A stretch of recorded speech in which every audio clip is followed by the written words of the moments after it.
I, 28F, have been with my fiancé Simon, 31M, for 4 years, and our relationship has been a roller coaster of emotions, especially in recent months.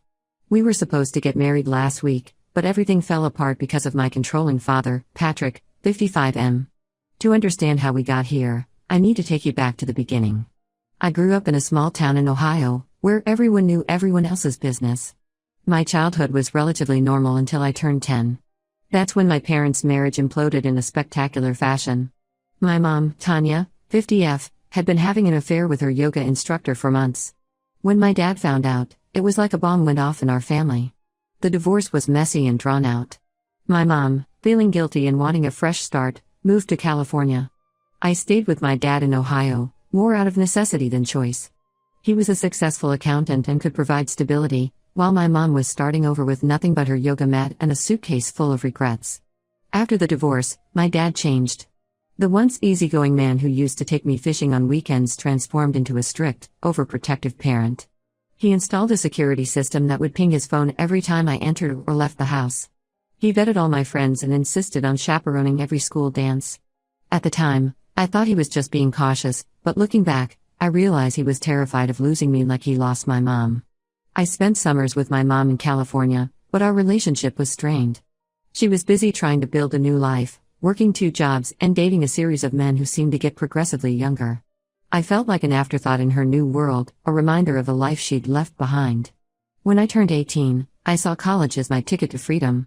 I applied to schools as far from Ohio as possible and ended up at the University of Washington in Seattle. Those first few years were liberating. I made new friends, tried new things, and for the first time, felt like I could breathe without my dad watching over my shoulder. I limited my calls home to once a week, giving my dad just enough information to keep him from worrying but not enough for him to micromanage my life from afar. My mom and I exchanged occasional texts, usually on birthdays or holidays. I was determined to forge my own path, free from the baggage of my parents' failed marriage. It was during my senior year that I met Simon. My roommate dragged me to a house party, insisting I needed to live a little before graduation. That's where I saw him, tall, with messy brown hair and glasses that kept sliding down his nose. He was trying to explain the intricacies of bridge engineering to a group of clearly uninterested sorority girls. I rescued him from that conversation, and we ended up talking all night. He was 27, working as an engineer for a local firm. He was smart, funny, and refreshingly honest. We exchanged numbers, but I was hesitant to start anything serious with graduation looming. We kept in touch over the next few months, meeting for coffee or the occasional movie. After I graduated and landed a job at a local marketing firm, our relationship naturally progressed. A year later, we moved in together. When I introduced Simon to my dad during a visit home, I was hopeful. My dad was polite, asking Simon about his job and his family. But I noticed the way my dad's eyes narrowed when Simon mentioned he'd been married briefly in his early 20s. It was a starter marriage that lasted all of 6 months, but I could see my dad filing that information away for future use. After that visit, my dad started calling more frequently. He'd casually ask about Simon, wondering if we were getting too serious. He'd remind me that I was still young and had plenty of time to settle down. I brushed off his concerns, chalking it up to his usual overprotectiveness. Fast forward to our engagement. Simon proposed on our 3-year anniversary during a hike to a beautiful waterfall. It was perfect, just us, nature, and a simple yet elegant ring. I was over the moon. When I called my dad to share the news, his reaction was like a bucket of ice water. He was silent for a long moment before launching into a tirade about how I was making a huge mistake. He brought up Simon's failed marriage, questioned his career stability, and even hinted that Simon might be after my non-existent fortune. I hung up feeling deflated and angry. As wedding planning got underway, my dad's behavior worsened. He'd call with concerns about every decision we made. The venue was too expensive, we were paying for it ourselves. The guest list was too large, it was actually quite small. The honeymoon destination was too dangerous, we were going to Canada, for crying out loud. A week before the wedding, my dad showed up unannounced at our apartment. He had a thick manila folder tucked under his arm and a grim expression that made my stomach drop. He insisted we all sit down for a family meeting. What followed was like a scene from a bad detective movie. My dad started pulling out evidence he'd gathered about Simon. There were blurry photos of Simon talking to women at bars, which turned out to be his cousins at a family reunion. He had printouts of old social media posts that he claimed showed Simon's true character. They were mostly bad jokes and memes from college.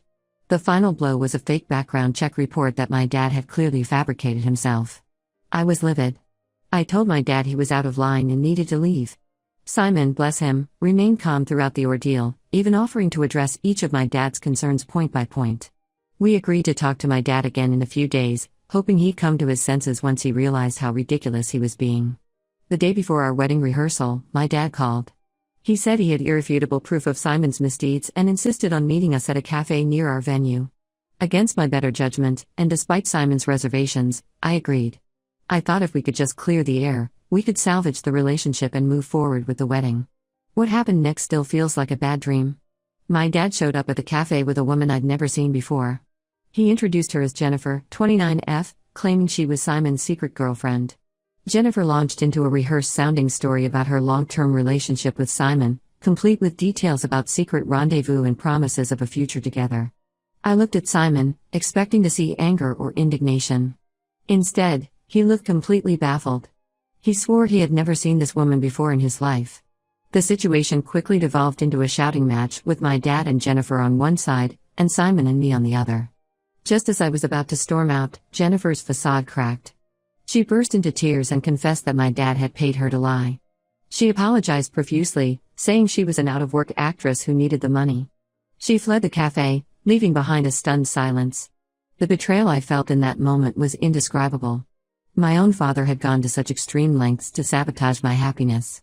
Simon was furious, pacing back and forth, running his hands through his hair. He said he couldn't go through with the wedding if my dad was going to be there. I couldn't blame him. We ended up postponing the wedding indefinitely. I was heartbroken and humiliated. We had to call all our guests and explain that there was a family emergency. Some understood, others were clearly annoyed. I felt like I was letting everyone down. Now, I'm at a crossroads. I love Simon with all my heart, and I know none of this is his fault. But he's understandably shaken and says he needs time to process everything. He's questioning whether he can be part of a family with such a manipulative father-in-law. My mom, who flew in for the wedding, is staying with us for now. She's furious with my dad and keeps apologizing for not being more present in my life. She thinks if she had been around more, she could have tempered my dad's controlling tendencies. I don't know what to do. Should I cut my dad out of my life completely? Try to salvage my relationship with Simon? Postpone the wedding for a longer period? I feel like my whole world has been turned upside down, and I'm not sure how to write it again. Any advice would be greatly appreciated. I'm lost and could use some perspective from people who aren't embroiled in this mess. Update 1: It's been 2 weeks since the wedding that wasn't, and I'm still reeling from the aftermath.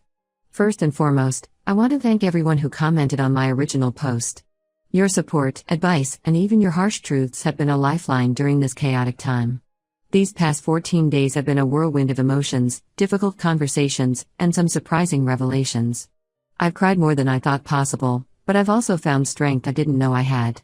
Let me start with Simon. The day after the cafe disaster, we had a long, raw conversation that lasted well into the night. Simon didn't hold back. He was hurt, not just by my dad's actions, but also because he felt I should have put a stop to my dad's behavior long before it reached this point. His words stung, but I knew he was right. I realized I had been making excuses for my dad's actions for years, always hoping he'd change, always believing that deep down he had my best interests at heart. Simon helped me see that by allowing my dad's behavior to continue unchecked, I had been complicit in it. We decided to start couples counseling. We found a therapist who specializes in family trauma, and we've had 3 sessions so far. It's been challenging, but also enlightening. We're learning to communicate better, to express our fears and insecurities without attacking each other. Simon has been incredibly patient, and I'm grateful for his willingness to work through this with me. As for my dad, I finally gathered the courage to confront him. I asked to meet him at a neutral location, a park near my apartment. I didn't want him in our home, but I also didn't want to have this conversation over the phone. When I saw my dad, I was struck by how old he suddenly looked. His hair seemed grayer, his posture more stooped. But I steeled myself, remembering all the pain he had caused. I laid everything out, how his actions had hurt me, damaged my relationship, and betrayed my trust. I told him about the humiliation of canceling the wedding, the strain it had put on my relationship with Simon, and the trust issues it had brought to the surface. I expected him to be defensive, to justify his actions or try to shift blame. To my surprise, he broke down. He confessed that he had been struggling with depression and anxiety ever since my mom left. He said he became overly attached to me and couldn't bear the thought of losing me to someone else. He admitted that he had convinced himself that Simon was going to hurt me, and in his twisted logic, he thought he was protecting me. He showed me a letter from his doctor, revealing that he had recently been diagnosed with obsessive-compulsive disorder, which explained some of his more extreme behaviors. While I empathized with his struggles, I made it clear that his behavior was unacceptable. Mental health issues might explain his actions, but they don't excuse them. I told him that if he wanted any chance of being in my life, he needed to get professional help and make amends to both me and Simon. My dad agreed to start therapy. He gave me permission to speak with his therapist, so I could be sure he was actually attending sessions and working on his issues. It's a small step, but it's something. My mom has been an unexpected source of support through all this. She extended her stay and has been helping us deal with the aftermath of the canceled wedding. She's been making calls to vendors, trying to recoup some of our deposits, and helping us figure out what to do with all the wedding favors and decorations we had already purchased. More importantly, she's been a sounding board for me. We've had some long, honest conversations about her marriage to my dad, her affair, and the impact their divorce had on all of us. She's been encouraging me to set firm boundaries with my dad, something she admits she should have done years ago. Simon and I have decided to take a short trip together next month. Nothing extravagant, just a weekend getaway to a nearby beach town. We both feel we need some time away from everything to reconnect and refocus on our relationship. We're still planning to get married, but we're taking things slow. We've agreed to revisit the idea in 6 months, giving us time to work through our issues in therapy and make sure we're both ready. As for the practical aspects of canceling a wedding, it's been a nightmare. We lost deposits on the venue and the catering. Most vendors have been understanding, but a few have been less than sympathetic. We're considering having a small dinner party for our local friends who were supposed to attend the wedding, just as a way to thank them for their support and understanding. I'm focusing on healing my relationship with Simon and learning to stand up for myself. It's not easy, there are moments when I feel overwhelmed by guilt and uncertainty. But then I remind myself that I'm doing the work, that I'm committed to change, and that's what matters. There's still a long road ahead, but for the first time in weeks, I'm feeling hopeful about the future. Thank you all again for your support. I'll update again when there's more to share. Update 2. It's been 2 months since my last update, and I wanted to share some developments with you all. Your continued support and advice have been invaluable during this challenging time. Simon and I went on our weekend trip as planned. We chose a quiet beach town about 3 hours drive from our home. The first day was awkward, we both felt the weight of everything we'd been through, and it was hard to relax.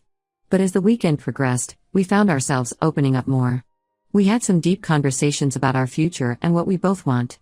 Simon confessed that he's always wanted children, but my dad's behavior had made him question whether bringing kids into this family dynamic was a good idea. I shared my own fears about parenthood, worried that I might inadvertently replicate some of my dad's controlling behaviors. These conversations weren't easy, but they brought us closer.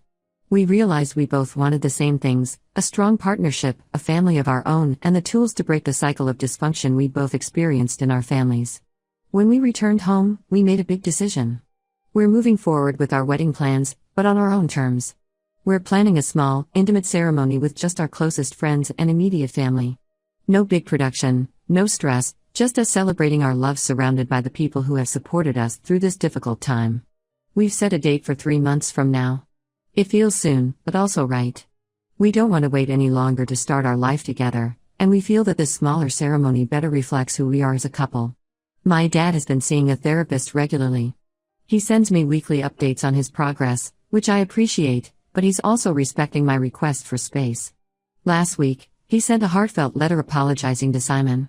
It wasn't perfect, there were still traces of his old thinking, but it was a start. Simon and I discussed it, and we've agreed to meet with my dad next month. It'll be the first time we've seen him in person since the incident at the cafe. We're both nervous, but we feel it's necessary for closure, regardless of the outcome. We've asked our couple's therapist to be present for the meeting to help mediate if things get tense. My mom has become more involved in my life, which has been both wonderful and challenging. We're rebuilding our relationship, and I'm learning things about my parents' marriage that I never knew. She shared stories about my dad's controlling behavior during their marriage, which helps me understand, but not excuse, some of his recent actions. She's also been open about her own mistakes, including the affair that led to their divorce. It's been eye-opening to see my parents as flawed, complex individuals rather than the one-dimensional figures I cast them as in my mind. The woman my dad hired, Jennifer, reached out to apologize again. She explained that she was in a tough financial situation, behind on rent and facing eviction, when my dad approached her with his scheme. She provided copies of their text exchanges and the agreement they'd made. I've kept this information, not because I plan to use it, but because it feels important to have a record of what happened. Simon and I are taking things day by day. We're stronger now, but we're still working through some trust issues. The couples counseling has been a big help.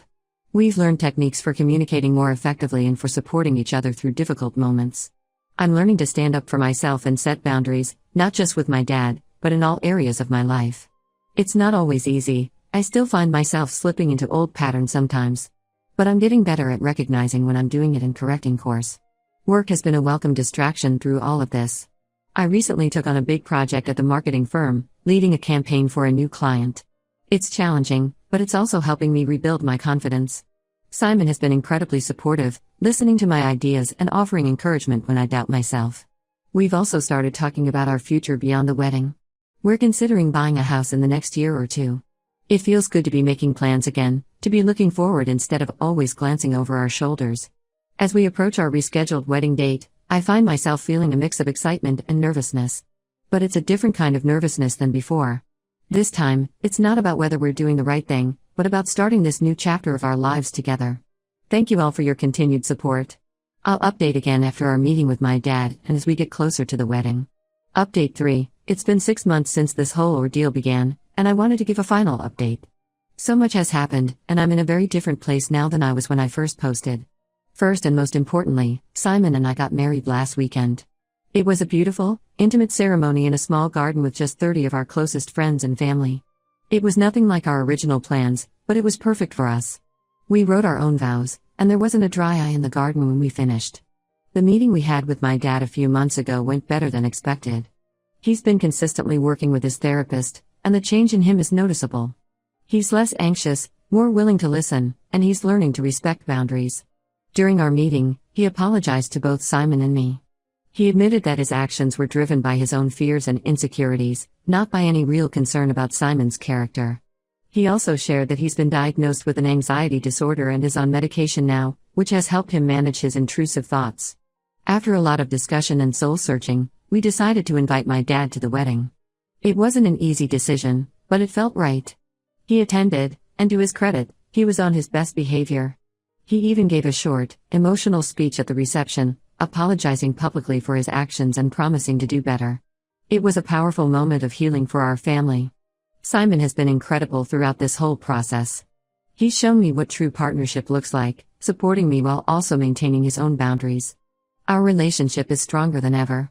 We've learned to communicate more openly, to trust each other more deeply, and to face challenges as a team.